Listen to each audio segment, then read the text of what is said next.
तो आज हमारे पास एक और बीमारी, वो जादूगरों की, यानी इतने आमिल हो गए आजकल, वो नहीं मालूम यहां पर भी है नहीं है। क्या लिखते, बंगाली जादू का इलाज लिखता उन्हें।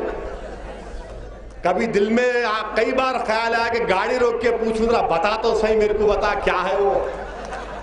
यानी बंगाली जादू कहते, आंध्रा का जादू, तेलंगाना का जादू, कितने जादू हैं बाबा। अब ऐसा लग रहा है कि हमको भी मेरे को शेरवानी की जेब से निकालना पड़ेगा वजीफे। यानी गरीबों को बेवकूफ बनाओ, वो फुला का इलाज, शादी नहीं हो रही तो इलाज करेंगे, होटल में बरकत नहीं है तो आ जाओ, यानी अगर पैर में दर्द हो रहा, सर में दर्द हो रहा तो आ जाओ। अजीजान मिल्लत, ये हमारे ईमान पर डाका डाल रहे हैं। इनसे कुछ भी नहीं होता। इनको जो शैतान सिखाता, वो ये शैतान के मुरीद है, ये पूरे के पूरे। ये शैतानी इल्म, ये शैतानी काम करने वाले लोग, ये हमारे ईमान पर डाका डालने का काम करते हैं और गरीब लोगों को परेशान करना। अरे तुम्हारे घर में देखो वो फुला हो गया, अगर किसी घर के सामने एक सिपलक मर के पड़ी हुई देखे, कोई कर दिया तुम्हारे, काली बिल्ली घर में कूदी तो परेशान। इन्हें बोलते देखे तुम्हारे घर में काली बिल्ली, उसको मालूम महल्ले में काले बिल्लियां फिरते। अब बेचारा गरीब परेशान, अरे हो सही बोल रहा था।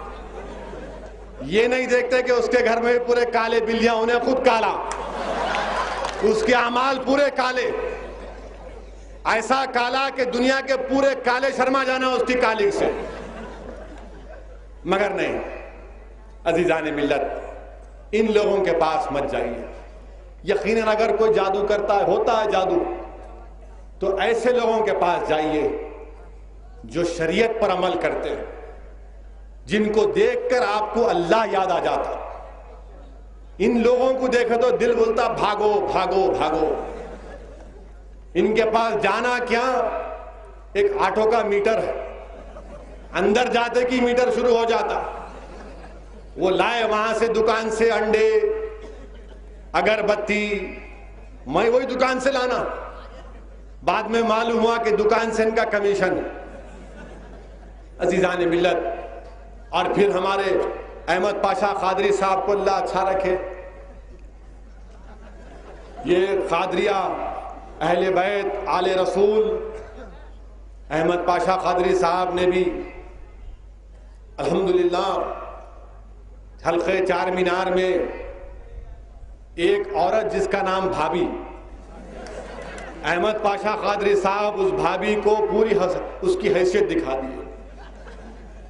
यानी भाभी अब जेल में आराम कर रही है, और मैं सुना कि जेल में रहकर अहमद पाशा कादरी को बहुत बोल रही, मगर इनको कुछ नहीं होने वाला। ये कादरी है, एडिटर साहब कुछ नहीं कर सके उनका, वो भाभी क्या करेंगी। ऐसे कई लोग हैं जो मुसलमानों को धोखा दे रहे हैं। इनके पास मत जाइए, नमाज की पाबंदी करिए। घर में अगर बरकत नहीं है, दुकान में बरकत नहीं है, तो कुरान पढ़ो, कुरान खानी कराओ, खसीदे बुर्दे शरीफ पढ़ाइए, उलमाओं को बुलाइए, नेक लोगों को बुलाइए, गरीबों को खाना खिलाओ। अगर गरीबों को खाना खिलाने की सकत नहीं है तो महल्ले में जो बिल्लियां फिरते उनके लिए थोड़ा दूध पिलाओ। अगर वो भी नहीं कर सकते तो परिंदों के लिए कुछ चने डाल दो, तुम देखो कितनी बरकत आएंगे अल्लाह की। ये चीज हमको करना है। ये इनके पास क्या है, इनको कुछ भी नहीं होता। जब इन्हों मरेंगे ये जादूगरा, तो इनको मालूम होगा खबर में जो पड़ेंगे उनको एक एक मार पड़ेगा। तो जब इनको मालूम होगा कि हाँ मैंने दुनिया में बहुत बड़ी गलती की, ये ना सिर्फ हराम है बल्कि ये कुफर है, कुफर है ये। इन चीजों से होशियार रहिए। जमात आपकी है, जमात हमेशा काम करती आई है। मैं बार बार यही कह रहा हूं साहब, मैं आपकी तायद, किसी की तायद आप नहीं कर रहे बोल रहे हैं साहब, लेकिन मैं तो आपकी तायद कर रहा हूं। आप मेरी भी तायद नहीं कर रहे हैं क्या बताइए। मैं कहा कि आप बीजेपी की वकालत कर रहे हैं, मैं ये बात बोला साहब मैं।